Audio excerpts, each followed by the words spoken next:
Good morning, everybody. Welcome to the Complete with Purdeep Show. My name is Purdeep Sangha, and I'm your host for today. You want to definitely stay tuned for today's episode because we have an amazing guest on. He's going to talk about stuff that we all like. He's going to talk about finances. He's going to talk about money. He's a financial educator. This guy is awesome. So stay tuned for that. We're going to bring him in a few minutes here, but just want to give you some background. If this is the first time that you're watching this show is for you men out there, you professionals, you executives, you entrepreneurs, business owners, guys who want to experience complete victory in life, which means pretty much having it all. Having the relationship, having the wealth, having the time, the freedom, and you could say the emotional fulfillment to really enjoy the life that you deserve to have. And that's really what it's about. I'm a firm believer that you were put on this earth for a reason, and that's to enjoy it to the fullest. And so we bring on guests, we have real conversations that guys have in their own minds, but they don't openly talk about all the time.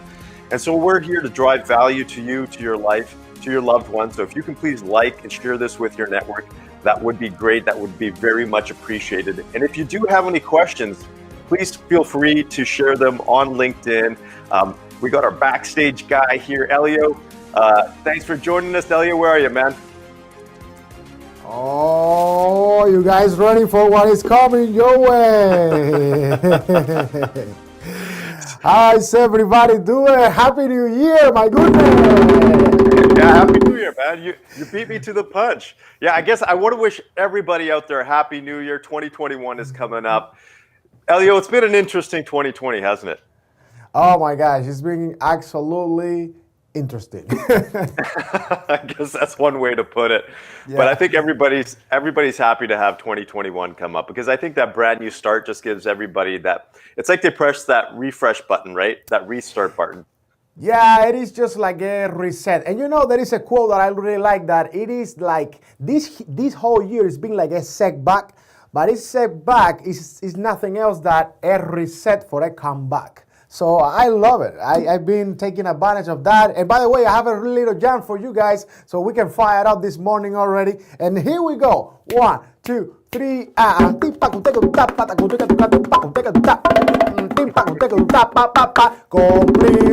Purdeep. That's how we are. Complete with Purdeep. Leave it to Elio, man. Thanks, man. That's a wicked jam.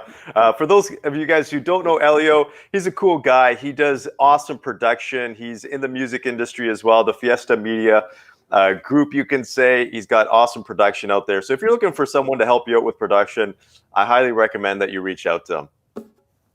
So yeah, I just want to say, with this new year coming up, this is an opportunity to actually reset. It's an opportunity to reset not only mentally, emotionally, but also reset your family and reset your financial priorities. I think it's important that we all spend some time to restart our goals, to set our goals and say, okay, what do we need to do for the next 12 months?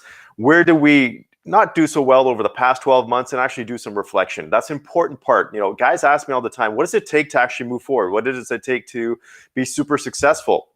How do these guys make all this money and create this wealth and have those amazing relationships that every guy wants? It really comes down to self-reflection.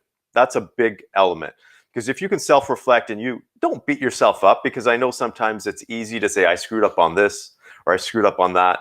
Give yourself some forgiveness, some self-love, but actually learn from your challenges, the things that you didn't do so well, and actually move forward. So I'm a big supporter, and I'm a big advocate of goal planning and planning your year out in advance. If you haven't done that, you definitely need to. Today's topic, what we're going to be talking about, is very interesting because a lot of guys ask me, okay, you know, I'm trying to build this new business, or I'm trying to start this new venture, or I have this career and I want to do something different, but I need more energy. I need more time. And so that for me is really capacity. And that is one of the main 13 C's of the complete man. So what exactly is capacity? And here's my definition of capacity. It's the ability to take on more without hurting your personal life, without hurting the quality of your life. Because as guys, we always want to achieve more, right? It's inherent in us to want to do more, to conquer, to achieve more. But sometimes there's a price to pay. Sometimes that's time with your family. Sometimes that's your personal health. You might even be on the verge of burning out yourself. So when it comes to capacity, you have to be able to take on more without hurting your life, without hurting your personal enjoyment and fulfillment. Yes, there's times where you have to sacrifice a little bit, but when that sacrifice becomes suffering, you know you need to pull back. And here's one rule of thumb, and I take this from the Buddhist practices and Zen practices, is they talk about before you can do anything else in life, before you can learn anything else or achieve anything else, there's one thing that you should do first, and that's empty your cup. Because we right now, a lot of us are walking around with full cups right now. They're overflowing. We're overflowing with all of these thoughts, these emotions, these tensions, the media. And before we need to do anything else is actually empty some of that stuff that we carry with us, whether that's the baggage or stuff that's not working. And it really, not only in your personal aspect, but also business. And I want to give you one example. When we go in and we actually consult with organizations, and organizations say, hey, look, we want to improve our productivity. We know that our staff can take on more, that they can increase their capacity. We just don't know why they're not doing it. And so before we give any additional tasks to employees, here's one rule of thumb that we follow, and I highly encourage for you to do that too. We take something away from them first.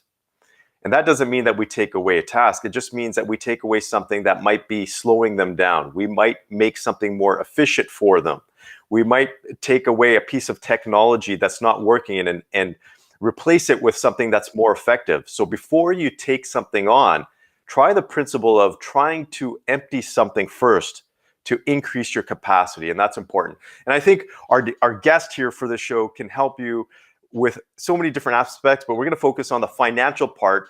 Welcome, Matt Scott. He is a financial educator. Him and I had an awesome conversation backstage. We got some similar backgrounds, but he is just a great guy. I can tell just by having a short conversation with him that he is a guy that's very trustworthy, someone that you want to listen to. So thanks for joining us here, Matt. Thanks for having me. Oh my goodness. I'm gonna have to go back and watch the replay and take notes on what you're saying. That was absolutely incredible. I love your approach. I love how you talk to men about the attitude they need to have.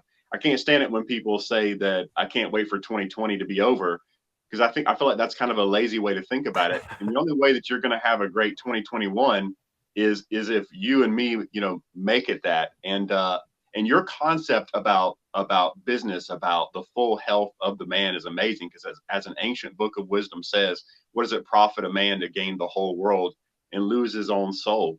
To sacrifice your family and your health and so many other things just to succeed in business is a big mistake. So I just appreciate everything you do and the message that you present, and I'm thrilled to be on the show with you, Purdeep. Yeah, thank you. And what that statement that you just made, yeah, your soul, I think that's so important. And you have you were talking, you have a ministry background. Yes, I do have a ministerial background, and I love ministering to people and showing them how relevant these universal truths are. No matter what religion or faith you are, you realize that there is one universal power that we're all working with. And there are things you can learn and apply to your life that will make all the difference in the world. I am so with you on that one. I'm so with you. So you're a financial educator. Maybe you could give the audience out there, the gentleman out there watching, very keenly some of your background in terms of what you do, where you came from, and what you're focused on right now. Sure, I'll try to keep this short. If I named all the careers I've had, we would be here all day. But so at a very young age, I entered the workforce. Kind of the way I was raised up is that you work hard, and that's the only thing you can do. So I got out of high school quickly, graduated early, and then started working, and just went from career to career to career. And what I quickly found is what maybe a lot of you men are finding, that if you're working for another man, you're working hard for some other person's family's goals and dreams. And you're going to hit that ceiling of where they're going to keep asking you to work harder, but they're not going to pay you more money. If you're trying to have an unlimited income, if you're trying to accomplish your goals and dreams in that system, you're doomed to fail from the very beginning. So I kept experiencing that. So I got into entrepreneurship as a personal trainer, and I owned a fitness center for 10 years. I think I actually started when I was about 17, just like you, Pradeep.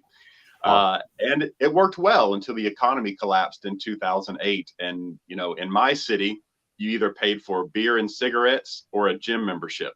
So I lost. So I found myself going back into the workforce until finally, at the moment that my body, my mind, my spirit was at that breaking point, I prayed to God and I said, God's the next 3 to 5 years of my life cannot be like the last 3 to 5 years. I cannot do it. And for someone who always took charge and just thought I could work hard and accomplish whatever I wanted, that was hard for me to admit. But when I prayed that prayer the next day, I met a gentleman who said, hey, why don't you come see what I do? You like helping people. You're willing to learn new things. Try it out. And so about 8 years ago, I tried the financial services industry, not thinking it would work. But then we've been making a six-figure income for multiple years now from that. And it's been a dream come true. That's awesome. And you said something, I didn't want to interrupt you, but you said something that I think is almost for a lot of guys, kind of like a knife in the gut. It's that feeling that your destiny is being controlled by somebody else. You know, you talked about working for some other man, and you're absolutely right. That's exactly how I felt when I left the corporate world. I felt like I could only work as hard as I could, but all of that extra benefit, all that time that I was taking away from my family was going to somebody else's pocket. And that Yeah, is a worse feeling. it is the worst feeling, and it's tough because obviously, you know, we all can't be business owners. Someone has to be an employee. So I don't want to bash men who are an employee, but I just, you know, if you're the type man that needs to be an entrepreneur, you understand the feeling. It's just not something you can do. Yeah, you just have to be in more control of your future. Exactly. But you're in the space, which is very important because a lot of times the misconception is for a lot of guys is that I need to be an entrepreneur to be rich, right? Or wealthy or whatever that is, or make more money. But not necessarily. There's this whole thing called investments, right? This whole thing outside of what you're actually doing to trade time for money that can actually help you increase your wealth. And that's the world that you're in.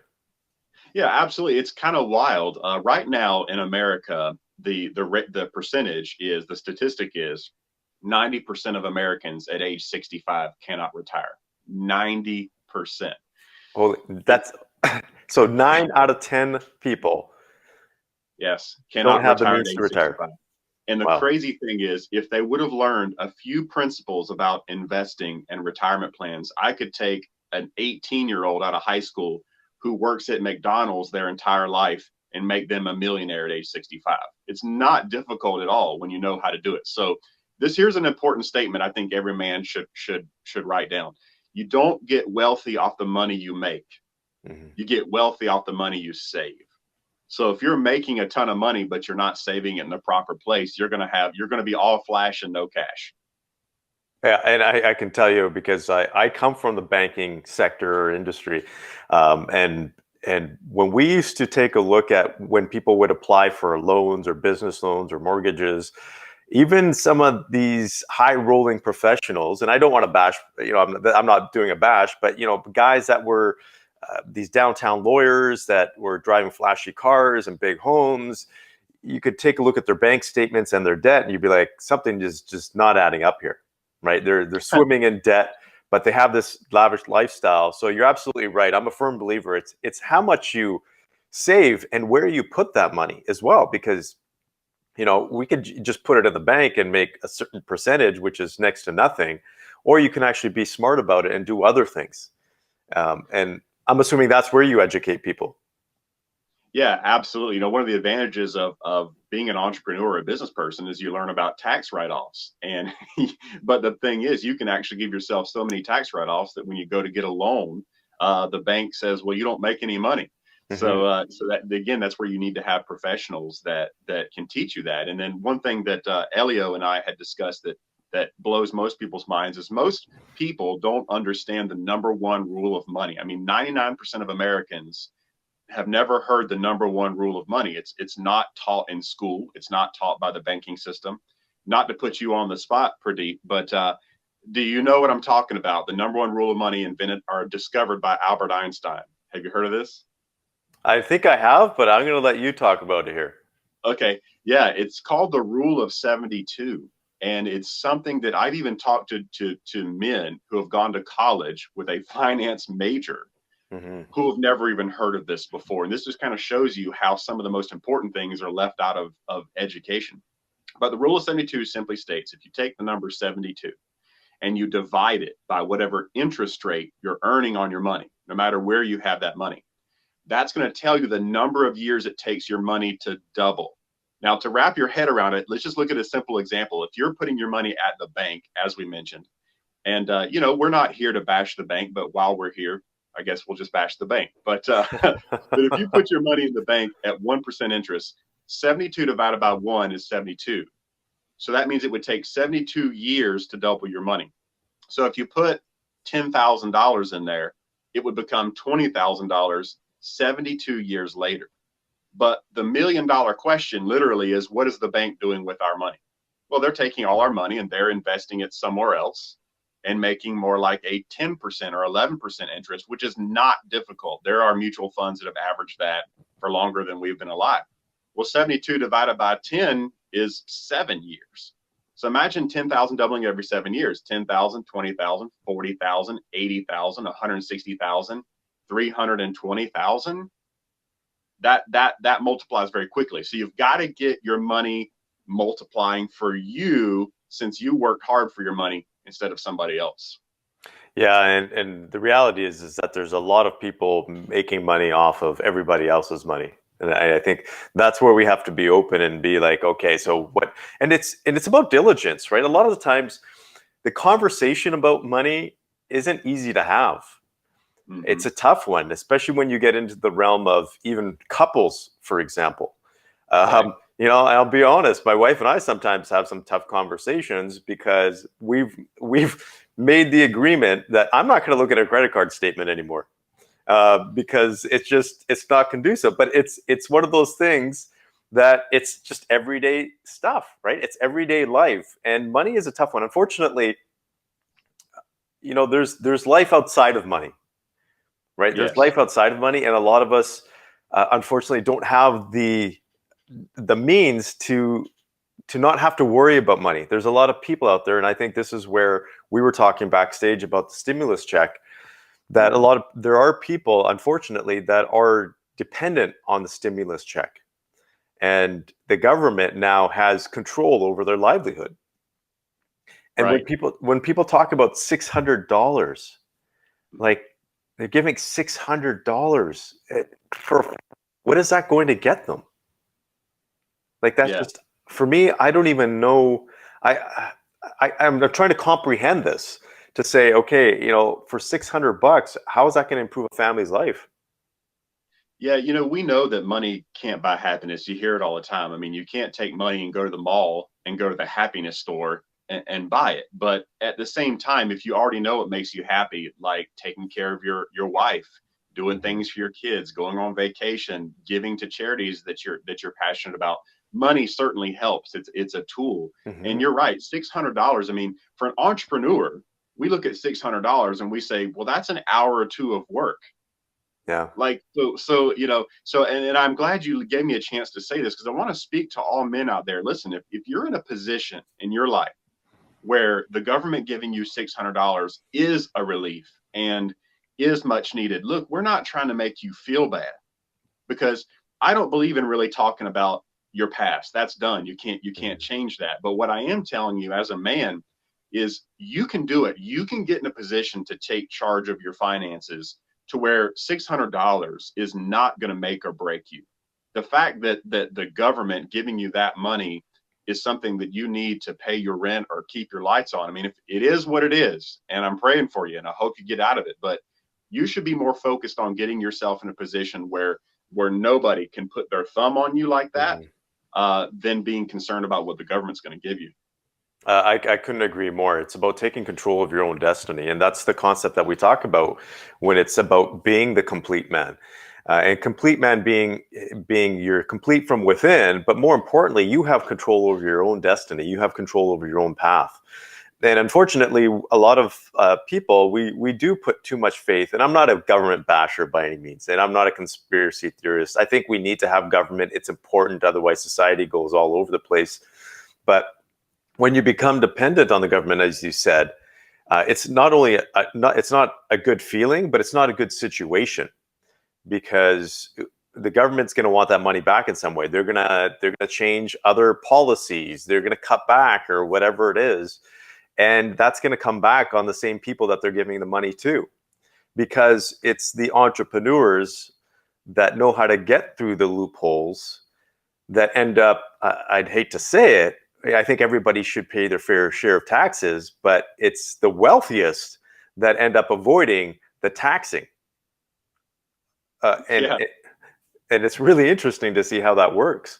But Matt, I'm going to get into the more of the personal stuff here as well, because you're big into the leadership side, which is important, and I'm happy to hear that. I'm glad to hear that, and you're doing it from a financial education perspective, which is so important, because we as men, do you find that a lot of guys tie their personal, you can say, self-worth to the money that they make?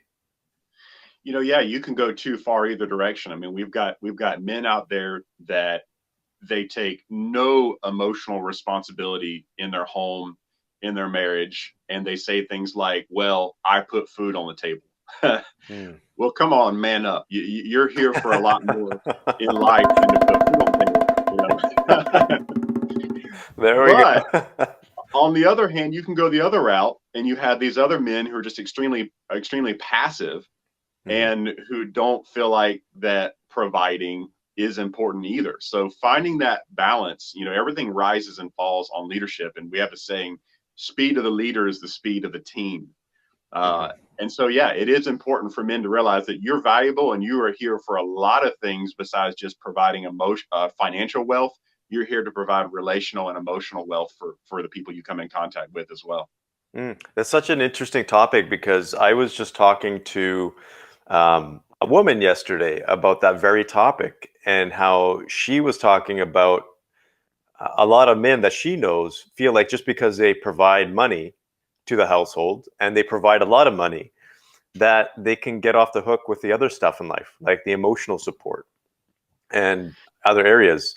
And interestingly enough, this woman is very educated, and I was trying to get a sense of why. She has 2 MBAs, very educated, very smart woman, and you could tell that there was a feeling that she almost needed to find independence, but not from a financial perspective, but more from an emotional perspective, because she wasn't getting that. Ooh, okay. So I was thinking this, and I'm smelling what you're cooking here. So we're on some very thin ice with this topic, but I know one of the issues that exist in society that men deal with is there's this push coming from the female side of things of, I don't need a man. I can do this, I can do that. And so men are hearing this message of, I don't need you, but then they're hearing a message of, why aren't you here for me? It's a little bit confusing. It's like, a kick in the nuts and a slap at the same time, right? It's like, what do you want us to do? Yeah. But it's actually a really important conversation, and this is fascinating, Matt, because this is I love how you're openly talking about this, because this is a real world. This is what a lot of guys are experiencing, and this is from a cultural standpoint. There's so much confusion out there for guys. What do I do? Am I supposed to be the breadwinner? Am I not? Is my wife supposed to work? Is she not? Is she supposed to stay at home with the kids or not? Even women are feeling this pull and push, and I very openly talk about this. Is even my wife, for example, she's a very educated woman, and she grew up, because she came from a split household, to be taught you don't need a man, right? And you need to be independent, and that had a challenge in our relationship. So we had to break that pattern before we could actually move forward and actually have a healthy relationship. It was tough. But I also had to step up more myself. I had to give her that comfort level. I had to give her that assurance that I was the type of guy and that she could trust in me and have confidence in me, that I would be there for her and support her regardless of the situation. And you're right. I think guys are getting that mixed signal. And this is where we need to be balanced. And I want to get your take on this because, you come from the world of ministry and leadership. I love that. What are you seeing and what are you helping guys with from that standpoint?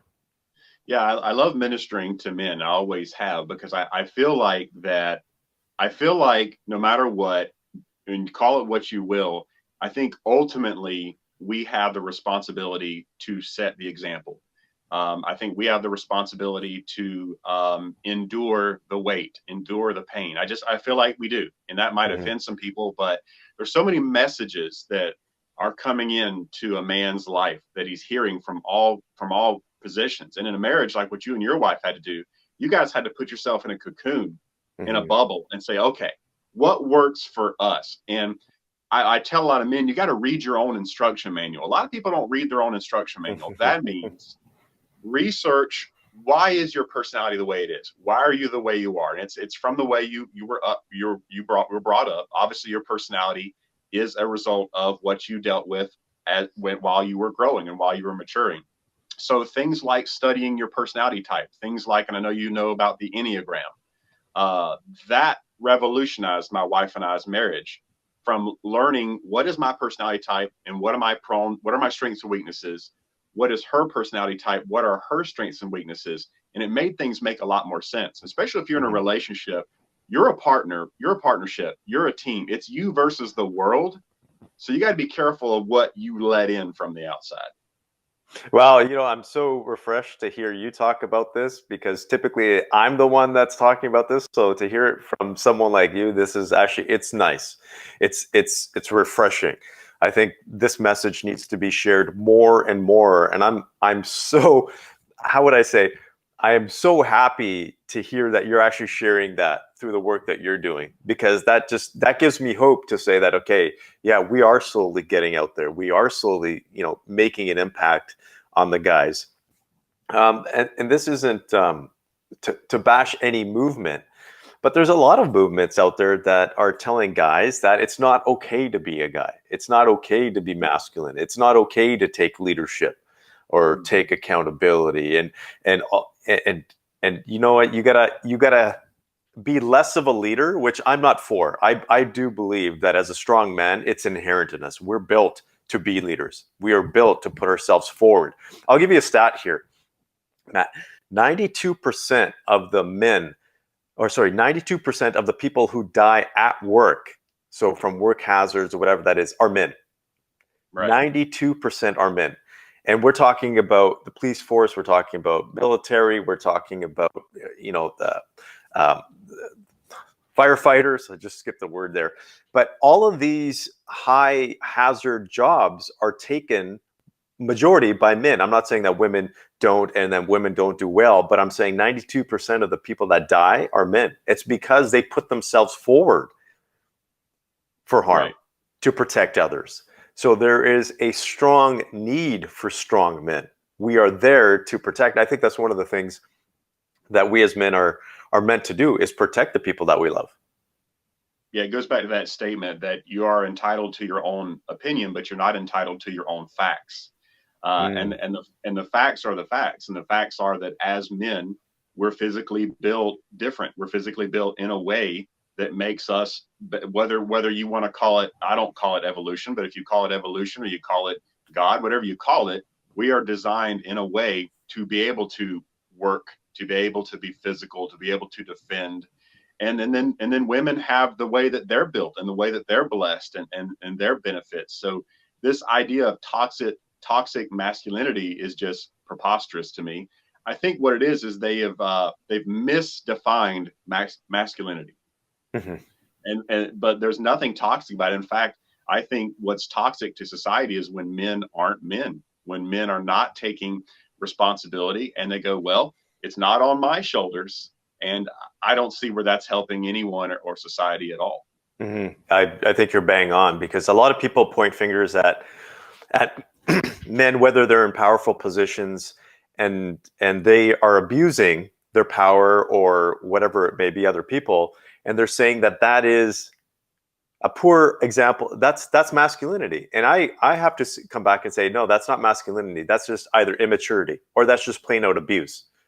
That is not masculinity. Masculinity in its, you can say, essence is very strong. It's very protective. It's there to stand up for what's right and what helps others, not what hurts others. And so we need to be very clear and very strong about that. And I want to get your take on this, Matt, because from a faith background, I'm seeing a very clear correlation between strong faith and strong leadership in men. Yes. And well, think about it. If you have no faith in a higher power, and you feel like that you are here and you exist because of some cosmic accident, then what responsibility do you have? What value do you have? And to your point, what you had said about what men see, the presence of a counterfeit does not negate the reality of that which is real. So just because a man who calls himself masculine is not true masculine, that doesn't mean that there isn't good masculinity. So I believe that that men do have value, that men do have power, that men do have purpose, and a lot of what I say is from the Bible, because that's the book that I read. But one of the things that says in the Bible is that what greater love is this, that a man would lay down his life for his friends. And of course, it was referring to Jesus, what he did. But think about this: as a man, most men would not hesitate in a second to lay down their life for their wife. Mm-hmm. And to me, and I don't know, I'm not a woman, but as a woman, what greater value can your man really give you? What greater love can he show you that in a split second he'd be willing to give up his life for you? But now we've got all these other messages from the world saying, well, a man also has to be romantic. And sure, you need to develop yourself. You need to learn, again, the Bible says, dwell with your wife according to knowledge, get to know your wife. Okay, obviously. But at the same time, I think society has said that that men have to do all this other stuff that puts a lot of pressure and can be very confusing to men. Mm-hmm. That's one of again, so many great points here. I think you're just nailing every nail on the head there. And I think you're just creating a series of, you can say, messages for our audience, because it's important for guys to hear this. It's important because I think just, guys, there's so much of these mixed messages out there. The most important thing that for me personally is I do what feels right to me. I do what feels natural to me as a guy. And I know when I'm not feeling like a guy. I know when I'm not feeling like a man. And typically it's when I get those mixed messages. And that's when I have to reset myself. So one of the things, Matt, I like to say is, do what feels natural to you. When you're feeling like yourself. When you're feeling like you're being complete. And I think we've lost that ability to look inside and actually trust your own voice. Yes.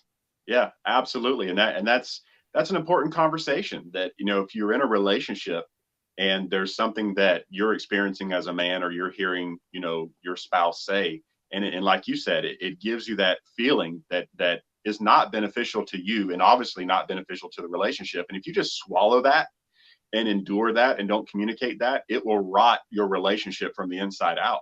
So you've got to be able to say to your partner, hey, don't attack them, but say, when you said this is what I heard, and this is how that made me feel. And then vice versa. She needs to be able to say to you, hey, when you said that or did that, this is what I heard. And 9 times out of 10, you're like, oh my goodness, that is not what I meant.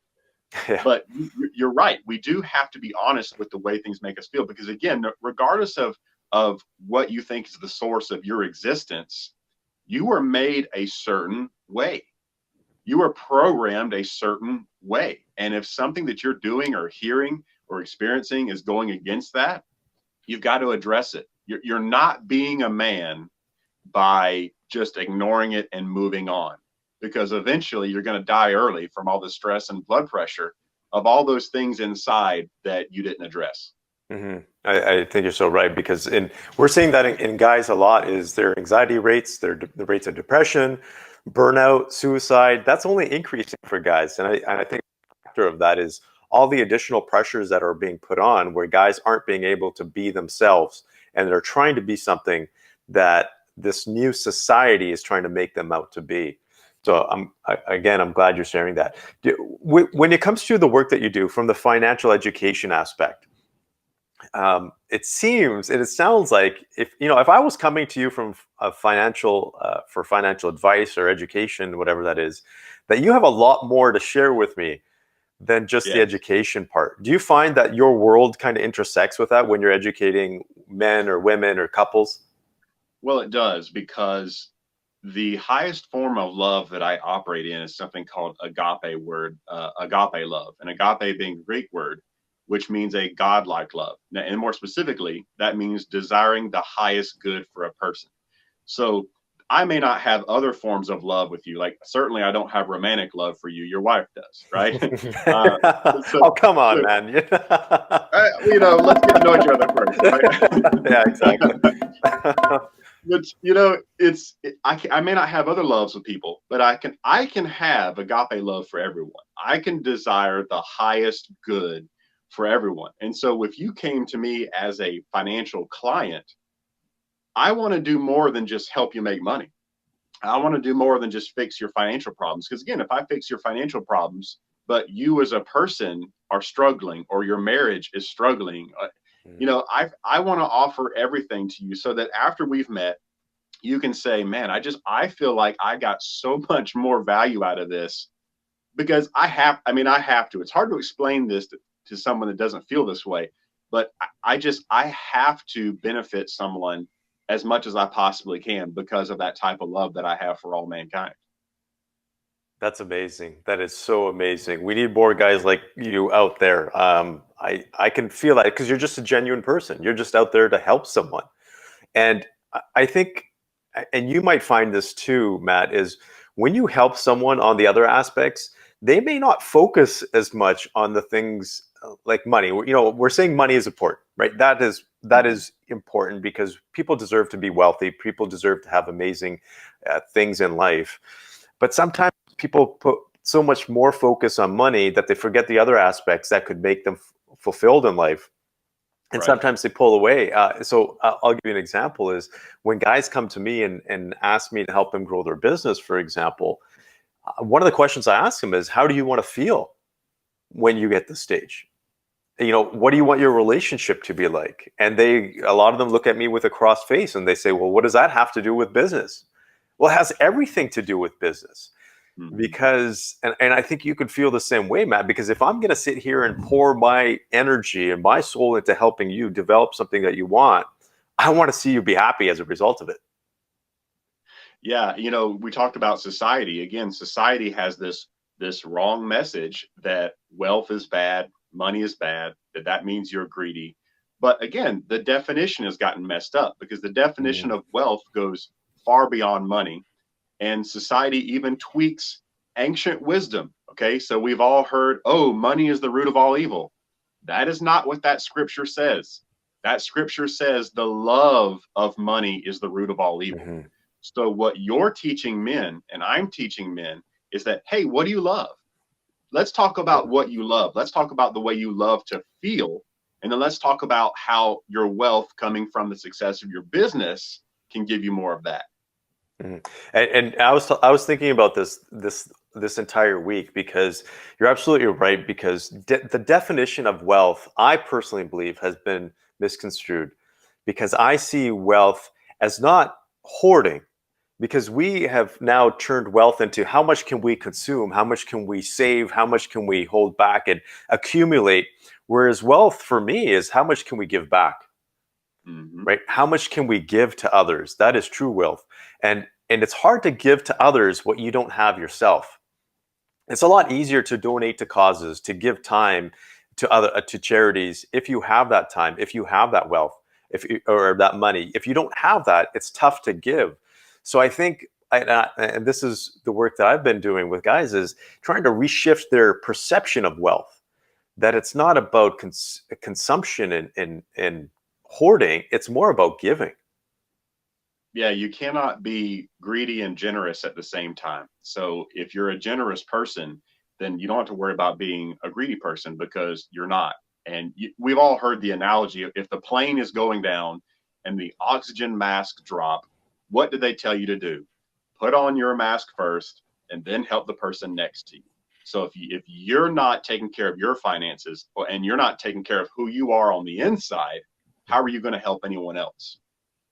And it's tough to do. And I think that's one of the things, which again goes back to being a man, because the man will put himself on the line first.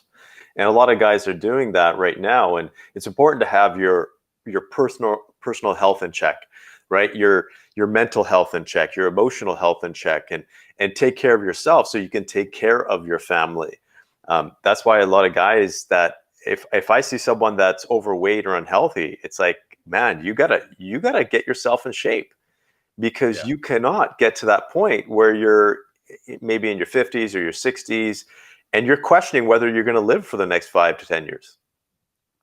And it's obvious why you do what you do, because what you said in the beginning was perhaps the most powerful key to all this. When a man is sitting here watching this program, he's starting to feel stressed out because he's thinking, oh, goodness, okay, so these guys are telling me I got to fix my finances. I got to not be excited about the stimulus check. I got to work on my spiritual life. I got to love my wife. But what you said was so important. We got to look at what we can take out. We got to look at what we can remove. It's not about putting all this stuff on. And a lot of men have things right in their face that they can't see because we have a hard time sometimes seeing our own life because we're in it. But there are things that we men are doing that is robbing our time, robbing our energy, robbing our joy, that we need to get rid of in order to put something else in. Because I love saying this, if you don't have something to go to, you'll go back to where you came from. So there's a give and take there. I love your sayings because they're absolutely phenomenal. I think it really hit home to a lot of the stuff that we're talking about for guys. I really do. I'm going to put you on the spot a little bit here then. What do you see robbing guys these days? Because you talked about things that are on guys' plates. What do you see? Are there certain things, common themes that you're seeing that guys just need to get rid of or let go of? I mean, it hits me hard, that question. There is a severe identity crisis among men. I mean, men are getting so many different messages of who they are and where they come from and what is their purpose. And I think that's the biggest thing that's causing men to struggle, is this identity crisis that they're going through. And there's a lot in that. We could be here all day talking about that, but it goes back to me saying, do the research, go on a journey to read your own instruction manual, to learn about you and yourself. And that's the most important thing that you can do. I think that's so important, because it is, as much as I like to talk to guys and tell them and educate them in certain aspects, I always say to them, you have to find your own journey.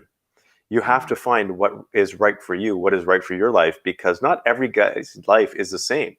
But I can share the principles that I've seen, common themes, common principles that I have seen work for men that you can implement and try out. I think that's the beauty of life is you have to try things out and you have to test it. There's no perfect path. I don't think anybody could give you a perfect path or formula and say, this is how you live life. This is how you be successful. This is how you're going to be, the perfect guy, the perfect husband, the perfect father. I think that'd be completely false. You have to try it. There's different principles. You have to try it and be open to the struggles. Because I think ultimately, Matt, that's what creates us as men, is the character that we create along the way, the struggles that we have. And when we get past those challenges, we say to ourselves, wow, I grew as a result of that. So think about this. You're dead on.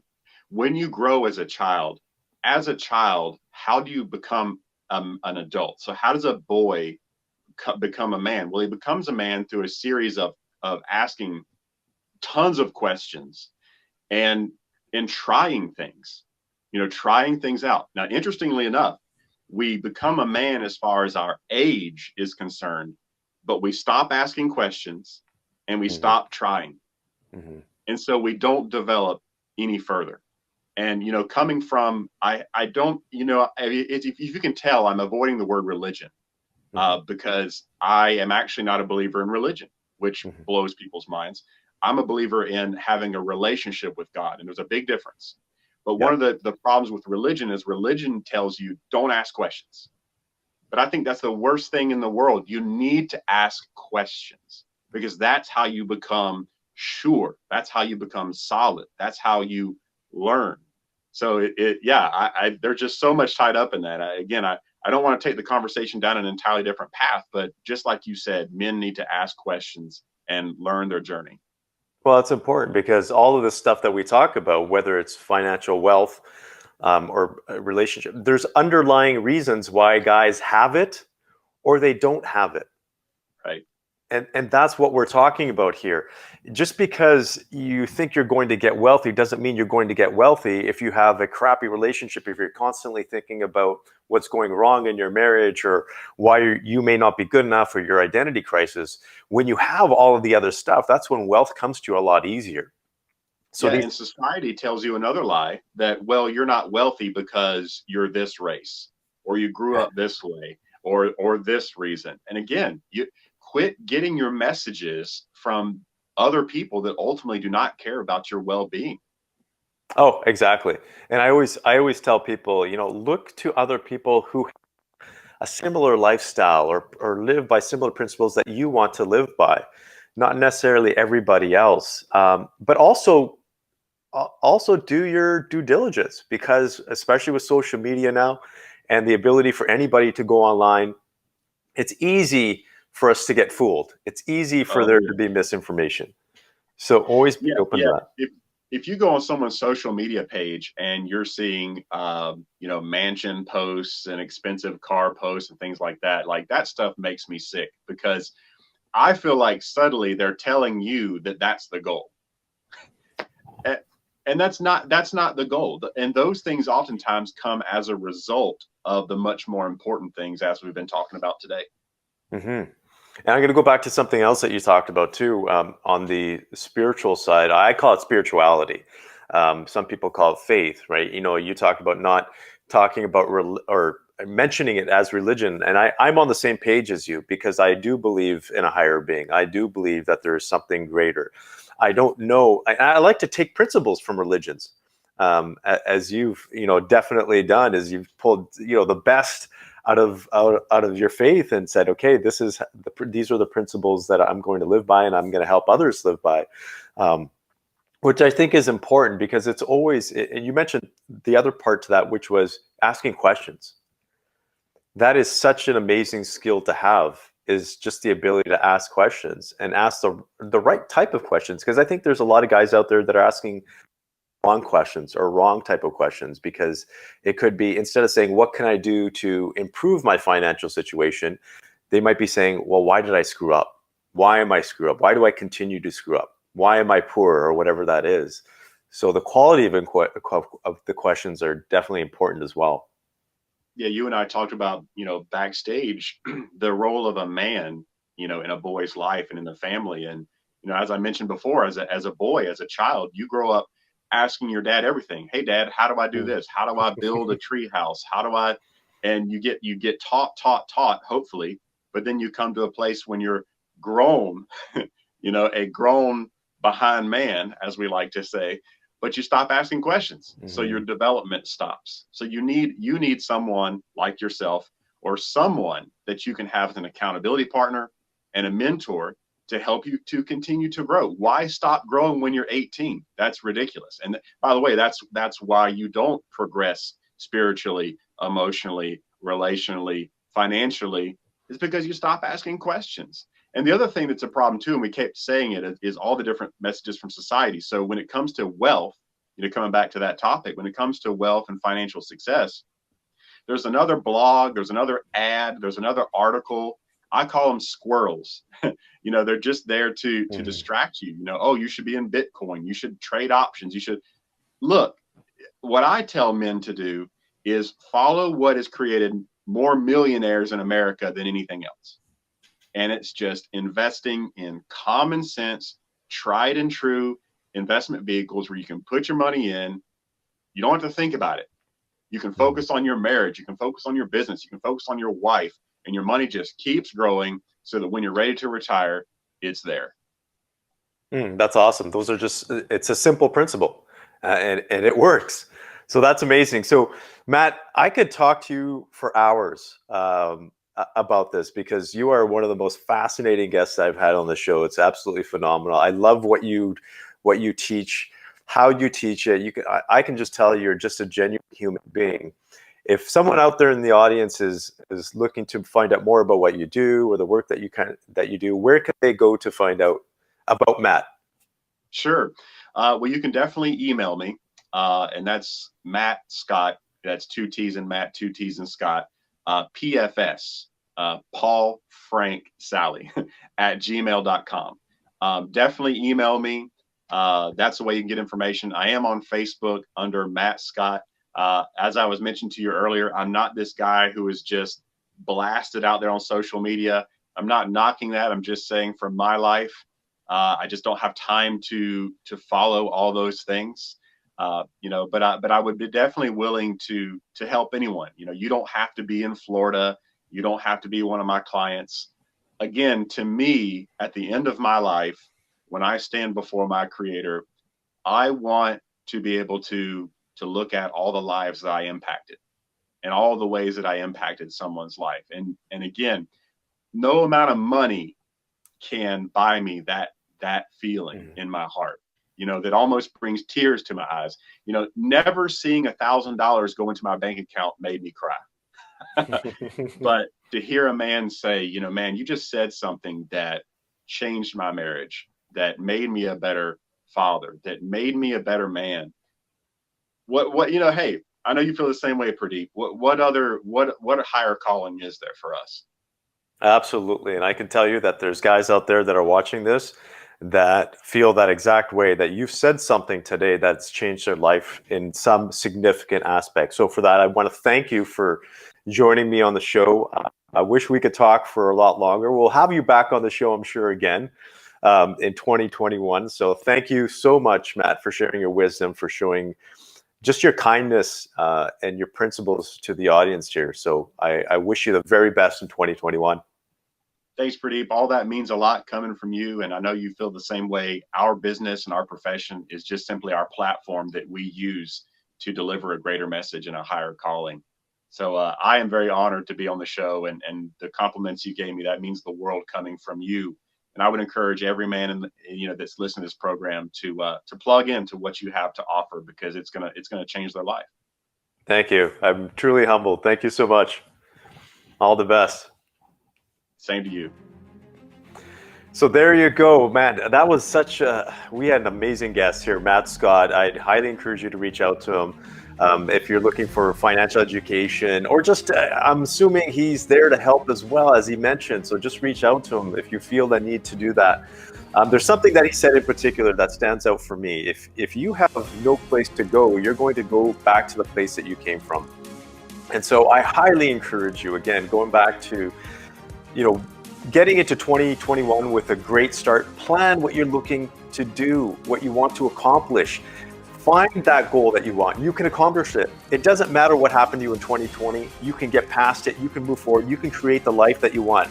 I've seen guys create amazing lives in very short time periods. And I want to point out one other thing that Matt talked about. Just because you watch this show, we talked about a lot. We talked about a lot of principles. We talked about a lot about how guys should behave or maybe not behave. We want you to come out this with a positive outlook, to know that you can do it and that you will do it. That's the most important thing.